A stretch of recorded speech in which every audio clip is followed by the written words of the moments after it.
ते ठेवलेला आहे। आकाश मिसाइली 2009 मध्ये तयार करण्यात आले। 2009 पासून 2025 पर्यंत याची 15,500 क्षेपणास्त्रे तयार झालेली आहेत आणि ही DRDOने विकसित केली।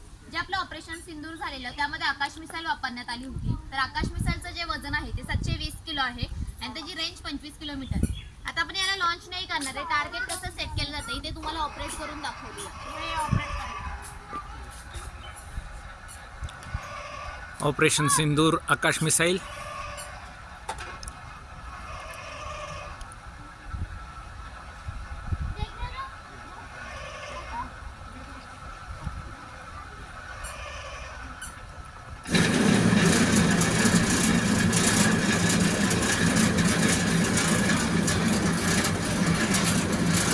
मॅडम मी आपल्यावरच सेट केलं वाटतं।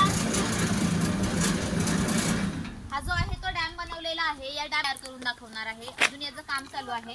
यामध्ये जी मशीन ठेवलेली आहे ती वेव्हची मशीन आहे आणि टाकीच्या समोर जे ओपन पाईप दिसतात तिथून सुनामी येणार आहे आणि वरचा पूर्ण सिटिंग एरिया आहे तिथे आपण म्युझिक शो करणार आहे। आता यानंतर आपण जंगल बॉक्स साठी जाऊयात आणि आल्यानंतर इथे सेल्फी पॉइंट इथे येऊन फोटो काढा। Selfie point.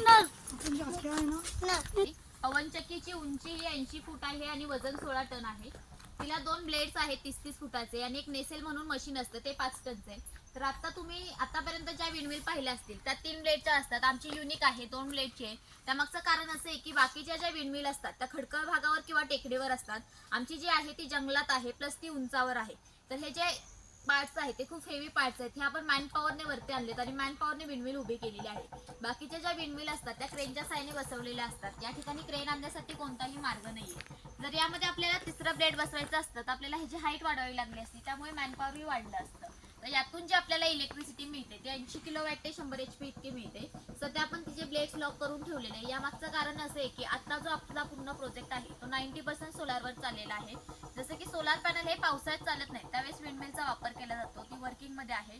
नेक्स्ट मंथ मध्ये किंवा आता पाऊस सुरू झाला की आपण लगेच विंडमिलचा वापर केला जाईल। आता तुम्हाला सोलार आता सगळ्या अशी वाचतात। आता त्यांनी सांगितलं की सांगायचं नाही। आता बहुतेक जणांना माहिती आहे म्हणजे येतात ते पण म्हणतात एवढं लपून ठेवण्यासारखं काय।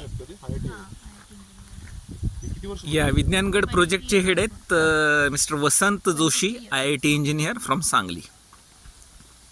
आहेत सोलार पॅनलचे हे 5 युनिट आहे। हा जो आहे तो एक युनिट आहे। तर एका युनिट मध्ये 24 पॅनल्स आहेत। तर एका युनिट मधून आपल्याला 8 किलोवॅट इलेक्ट्रिसिटी मिळते आणि 5 मधून 40 किलोवॅट इलेक्ट्रिसिटी मिळते। याला आपण सेन्सर लावलेला आहे। सेन्सर लावल्यामुळे जसं सन रोटेट होतो त्यामुळे प्लेट्सही रोटेट होतात त्यामुळे जास्त इलेक्ट्रिसिटी मिळते।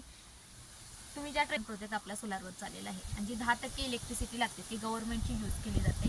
आणि जसं की पावसाळ्यामध्ये सांगितलं सोलार पॅनल चालत नाही त्यावेळेस विंडमिलचा वापर केला